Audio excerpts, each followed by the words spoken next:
The trailhead had been marked clearly on the map. A straight ascent toward the eastern ridge, where hikers often stopped to take photographs of the valley below.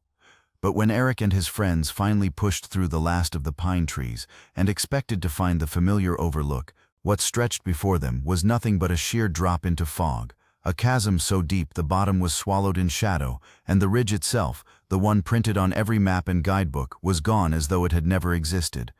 At first they argued over whether they had taken a wrong turn, checking their compasses, GPS units, and even the markers nailed into the trees by the Forestry Service, yet every indicator pointed to the same place. The ridge should have been right where they were standing, a long shelf of stone jutting out across the valley, but instead the mountain had rearranged itself, the path behind them subtly different now, as though the trees had shifted position in the time it took them to climb. Melissa, the most experienced of the group, muttered that mountains don't move, that they cannot, but her voice trembled as she stared at the fog-covered abyss where solid ground should have been, and Jason laughed too loudly, the kind of laugh meant to smother fear, insisting that they had probably just misread the map, or that recent rockslides had changed the terrain, though even he faltered when Eric pointed out the strangest detail of all. The tree line just below them bore scars where the soil had torn open and dragged downward, as if the land itself had shifted like a living thing rolling in its sleep. They should have turned back then.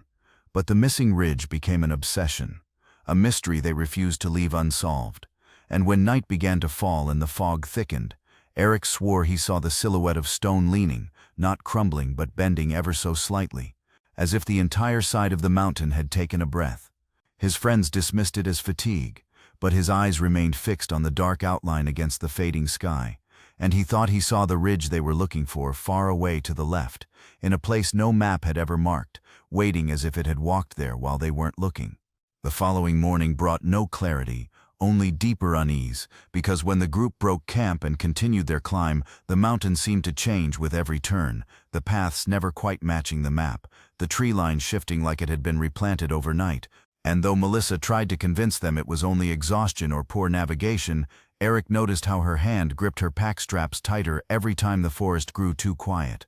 By midday, the silence was shattered by a sound none of them could place, a deep booming thud that echoed through the ground and rattled the loose stones at their feet, so heavy and slow it reminded Eric of a gigantic heartbeat, though far too loud and hollow, as if the entire mountain was hollowed out and something vast was moving inside its shell. They froze, listening as the sound repeated again and again, each pulse separated by long minutes of stillness,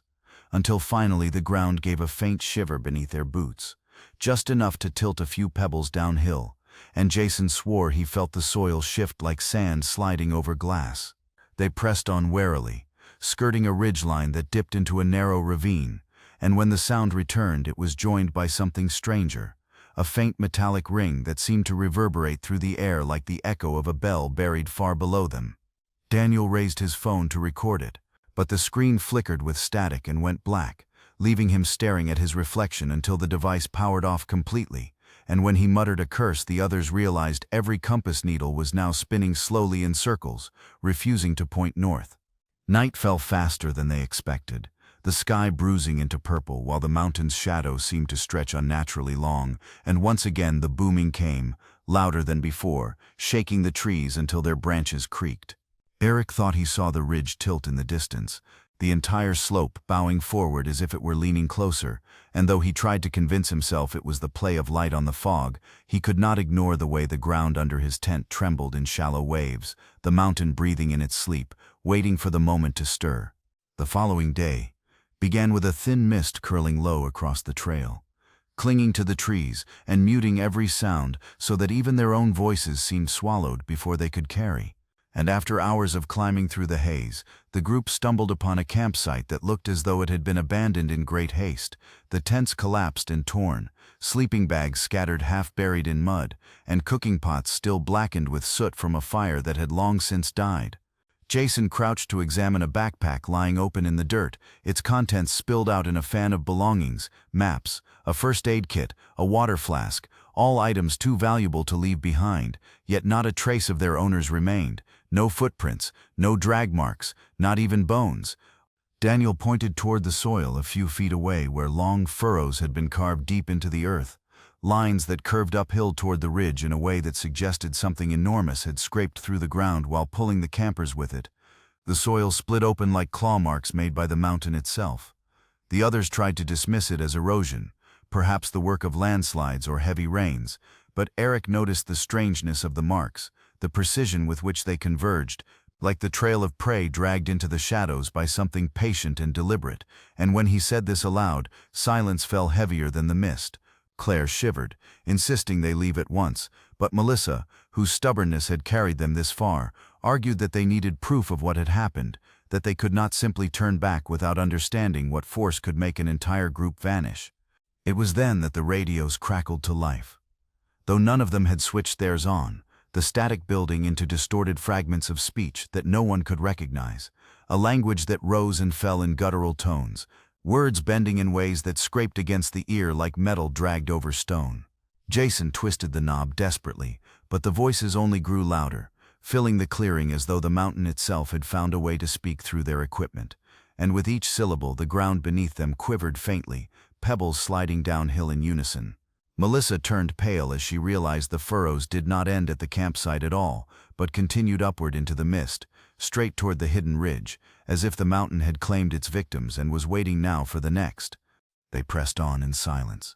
following the faint path that wound upward into the fog, their nerves fraying with each step as the distorted whispers on the radio faded into nothing and left behind only the unnatural quiet, the kind of silence that seemed to throb in their ears as though the mountain itself was holding its breath. The trail narrowed along a cliff face, forcing them to cling to jagged rock with one side dropping into endless mist, and it was here that the first violent tremor struck. Not a gentle vibration this time, but a rolling convulsion that buckled the ground beneath them, as though the entire slope had shifted in one massive heave. Jason cried out as his footing slipped, his hand scraping against stone until Eric grabbed his arm and hauled him upright, both of them stumbling as loose rocks cascaded down into the white void below, their clattering swallowed long before any impact could be heard. Then came the sound of tearing earth, a grinding roar that shook the air, and to their horror the cliff they had just crossed tilted sharply downward, the path collapsing behind them into jagged ridges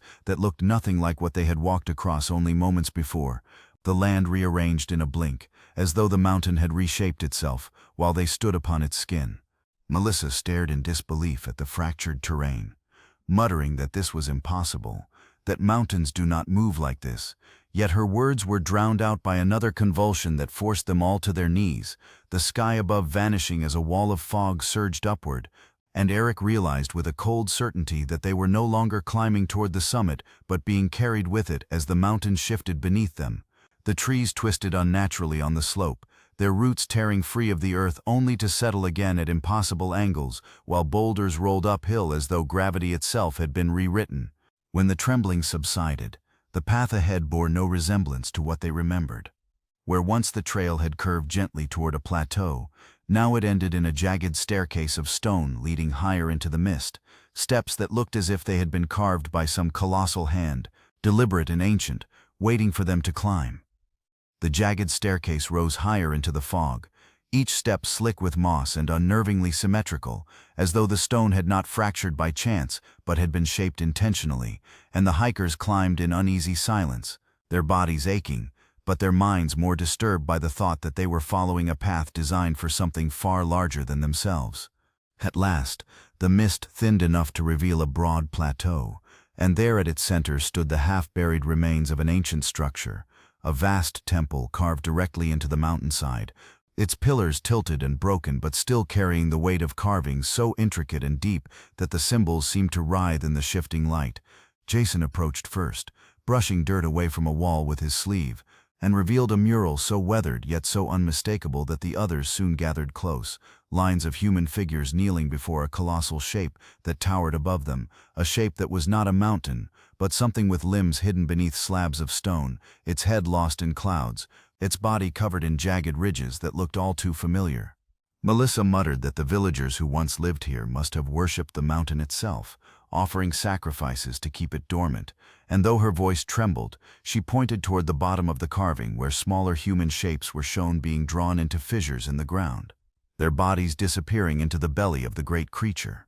Eric could not look away, his stomach tightening as he remembered the abandoned campsite and the furrows in the earth leading upward. And suddenly the idea that the missing ridge and the vanishing campers were connected seemed less absurd, because the carvings implied the mountain was not land at all, but a slumbering giant that had been mistaken for one. Inside the temple, they found more symbols spiraling across the ceiling, all circling a single central figure carved into the floor, a creature rising on 4 enormous limbs, each step tearing the land apart while villages crumbled beneath it. The air grew heavier as they studied the carvings, the ground trembling with that same slow heartbeat they had heard the day before, and Eric whispered that they were not standing on stone but on the ribcage of something alive, something that had only just begun to stir.